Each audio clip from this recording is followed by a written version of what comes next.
Uh-huh. Yeah. There are affordable homes in Bend. In the 500s, yeah. Look, I'll tell you what. I'll put together a collection of neighborhoods and we can go check them out. Yep. All right, thanks. Bye.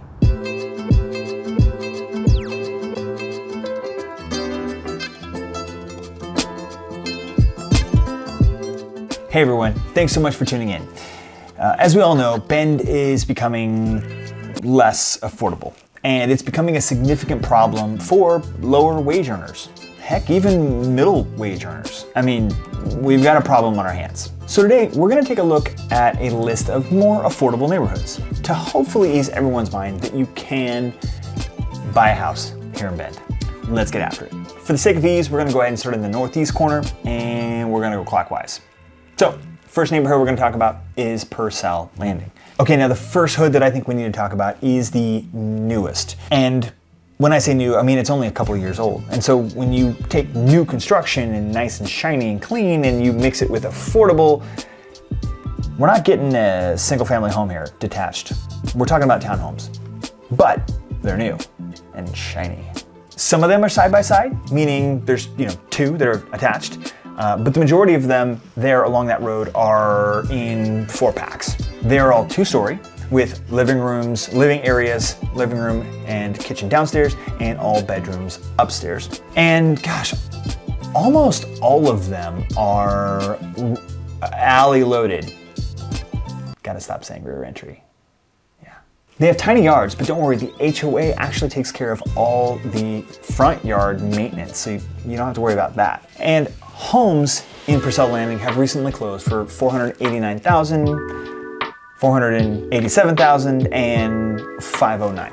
Next up, Tamarack Park. Now we're into single family homes. Tamarack Park has roughly 400 homes between Tamarack Park and Tamarack Park East.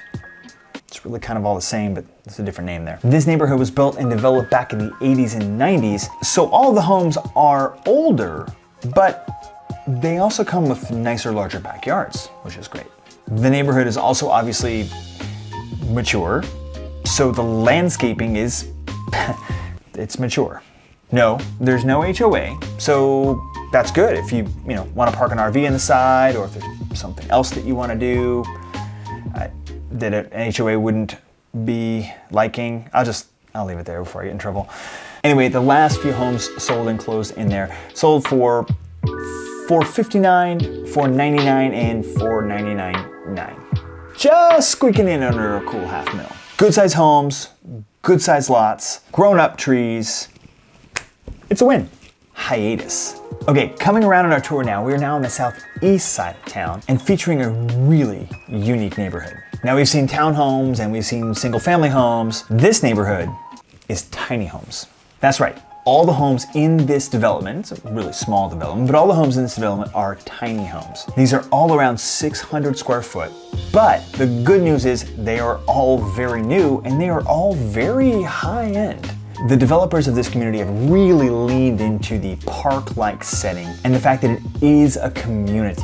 There's a community garden, there are community gathering areas. It's just great. Now this isn't for everyone, but it is a really great option for a particular demographic. In fact, great story here. In this development, 2 separate hiatus owners, residents, actually fell in love. And they sold one of their 2 homes and now they live together in hiatus, under one roof, in one 600 square foot house. Aww. And the best part is this isn't even the first time that this has happened. Apparently it's happened more than once in this neighborhood. Hiatus homes have sold and have come in right around that $400,000 range, and more recently one has sold for $432,000. FOXBOROUGH. I don't want to get going on too much about FOXBOROUGH because I really like this neighborhood and I could get to rambling. This neighborhood started back in 2000 and the first home sold for right around $100,000. Boy, if we had a time machine. Most of the roughly 300 homes were built by Palmer Homes, so they are some quality builds that feature some great floor plans. The homes are all alley loaded and feature super cute curb appeal, with mature trees lining the roads. And just because they're alley loaded doesn't mean that they don't have backyards. In fact, the lot sizes are all wide enough that it still allows room for a nice, decent sized backyard. So the best part is, for the price and for the yard and for how great the neighborhood actually is. You're not thrown into some random industrial chunk of town that somebody forgot about. You're surrounded by plenty of other great well-known neighborhoods. Larkspur, Hidden Hills, and Sun Meadow are all the surrounding neighborhoods. And let me tell you, it is the best area in town for Halloween trick-or-treating. No lie. Oh, and the past few sales in here were $535, $545, and $550 respectively. Shoot, that was a little bit more than I wanted to see, but hey, the neighborhood is worth it. Cascade Vista. Crossing the highway, we are now on the southwest side of town. If there's one thing that this neighborhood does have going for it, it is access to the Parkway. Located right between the Parkway, Brookswood Boulevard, and Powers Road, this neighborhood was built back in the early 2000s by Hayden Homes. Now, people give Hayden Homes a lot of flack because they build cookie cutter homes, but they do. And that's exactly what we have here. Hey, they also built in Broken Top, so what are you gonna do? Really, Hayden is great. I own a Hayden home. They're great. Okay, so point being is that this is a great little neighborhood with great little homes. It's been around for a while, so the trees that line the sidewalks are large and mature. The yard sizes are small, but for the price, that's just what you get.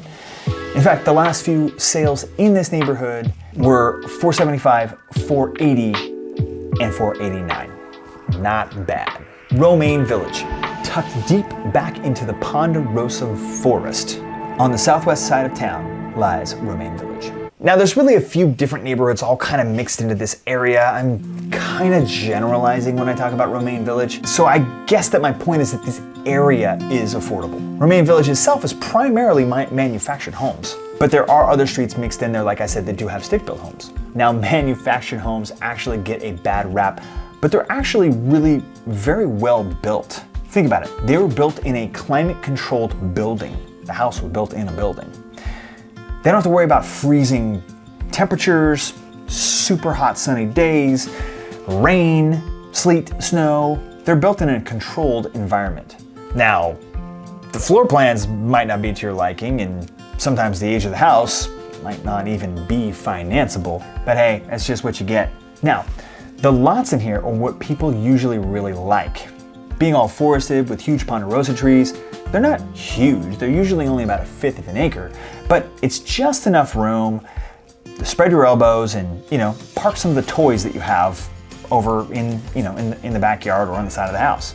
And there's no HOA breathing down your neck. Anyway, the last 3 sales to go pending in here were $389, $325, and $399. So there you have it. You feel better? Look, I know business is expensive.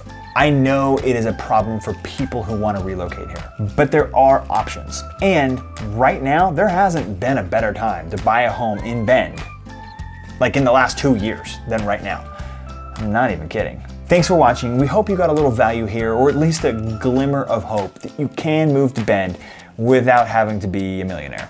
As always, my team and I would love to be your real estate resource of choice. So if you are thinking of buying or selling here in the area, feel free to reach out to us. We would love to hear from you. And feel free to look us up and follow us on Instagram. We would love to connect. Thanks for watching again, and we'll see you over in the next video. Super cute front. I burped.